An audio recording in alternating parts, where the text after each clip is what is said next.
kerja gitu. Saya sesekali lu akan diperbantukan untuk area lain, tapi itu nggak akan jadi prioritas lah kayak gitu. Nah di kantor kedua gue itu paling asik sih kalau kita bicara kayak gitu. Ya bisa jadi bumerang juga ya, bisa jadi bermata dua juga. Dalam arti kata asik itu kalau memang lu orangnya suka berpetualang kayak gue. Gue waktu di kantor kedua gue itu yang gila lu. Itu gue bener-bener yang kayak 1 bulan kan ada 4 minggu ya. Mungkin gue 3 minggu itu ada di luar gitu, di luar daerah, atau 2 minggu lah minimal gitu. Jadi 1 minggunya bikin laporan, ataupun kalau ada 1 minggu lainnya mungkin gue juga ada di area tapi di Jabodetabek yang nggak perlu nginep jauh gitu. Jadi gue bener-bener tuh ngerasain di luar, wah waktu berjalan dengan cepat ya kan, terus budaya-budaya yang berbeda banyak deh. Lu apalagi kalau ke Indonesia Timur ya, tengah ke timur gitu ya, itu lu udah kayak ada di satu tempat tuh yang berbeda, yang beda banget gitu.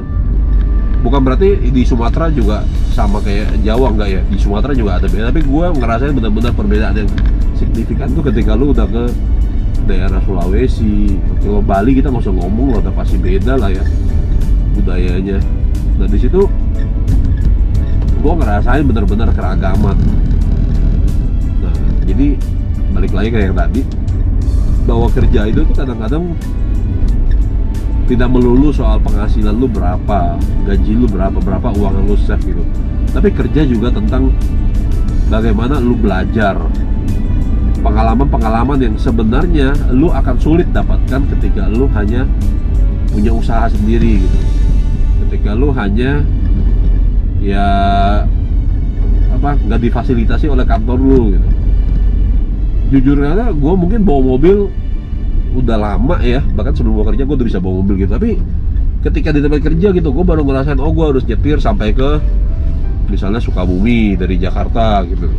Ya mungkin bagi sebagian orang tuh biasa aja ya, cuma bagi gue yang saat itu hanya nyetir di daerah Jabodetabek atau paling jauh sampai Puncak karena berlibur gitu. Di tempat kerja tuh gue jadi ngerasain nyetir sampai ke Cirebon. Gue pernah paling jauh kalau ke Tasik ya, atau ke Tasik lumayan jauh sih ya, tapi pernah juga sampai Pekalongan juga pernah. Nah jadi itu kan hal-hal yang kita mungkin kalau untuk kita yang gue yang sekarang ya, misalnya lu mau ke Semarang gitu, jangan Semarang deh, Semarang terlalu dekat. Misalnya lu mau ke mana, Surabaya gitu, mungkin sekarang gue berpikir 2 kali buat nyetir, jangan mendingan naik pesawat. Nah tapi untuk era sekarang ini gue mulai berubah lagi nih karena gue ngerasa tol itu udah bagus ya, apalagi udah banyak perjalanan teman-teman gue yang sampai ke Bali nyetir pakai mobil.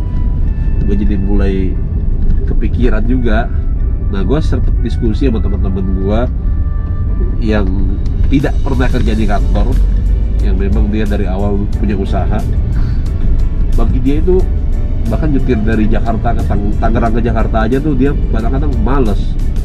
Tuh ngapain katanya. Kadang-kadang dia ngerasa itu hal yang nggak perlu gitu. Nah gue jadi pikir gitu. Orang kan selalu bilang tuh bahwa kerja itu tuh comfort zone gitu. Kerja itu tuh memberikan lu kenyamanan, lu harus keluar dari comfort zone ini dengan ABC. Pokoknya motivator paling jago dah kalau ngomong.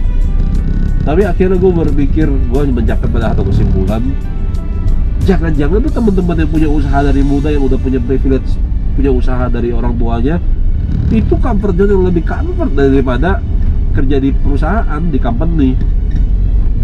Karena di sana itu lu akhirnya ketika lu tahu misalnya gaji lu berapa di kantor, oh misalnya 6 juta gitu, oh ya udahlah, dia akhirnya nggak punya minat untuk kerja karena dia mungkin penghasilannya bisa 10-15 juta ketika dia punya usaha itu.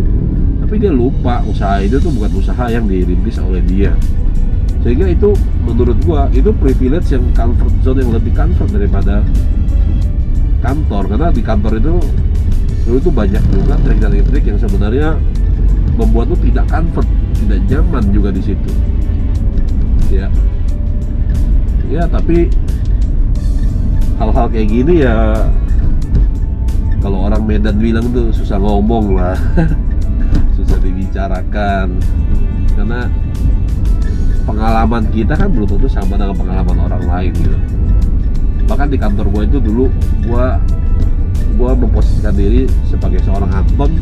Ketika gue lihat temen gue yang lain tuh yang dapat perlakuan yang tidak sama misalnya, atau dapat perlakuan yang lebih baik gitu, itu kan udah menunjukkan satu ketidakadilan. Tapi bukan berarti kerja itu salah. Kerja itu baik, bagus, asalkan lu punya tujuan. Lu punya tujuan, lu mau jadi apa. Makanya nih ya, buat teman-teman yang fresh graduate, yang sekarang mungkin baru mulai kerja gitu, coba deh lu tanyain sama diri lu sendiri, lu tuh mau jadi apa. Lu kerja ini mau jadi apa, tujuan lu apa gitu.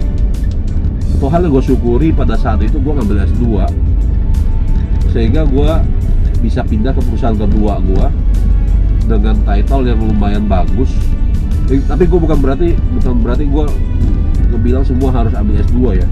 Tapi intinya tuh lu tuh ketika kerja itu lu udah punya privilege lagi. Ketika lu kerja itu lu udah punya banyak fasilitas yang artinya kan lu ada gaji bulanan yang udah pasti. Lu kasar katanya ngecas handphone juga di kantor ya kan, atau di kantor juga ada komputer kantor yang sebenarnya ya kalau lu pinter-pinter lu bisa buat, misalnya lu butuh pakai Microsoft Excel-nya atau Word-nya, gua yakin lah perusahaan nggak mungkin nggak kasih gitu, kecuali lu main game pakai komputer kantor, mungkin tuh problem ya. Ya artinya kan lu kan ada kesempatan untuk melakukan sesuatu yang penting gitu, yang bisa merubah hidup lu gitu.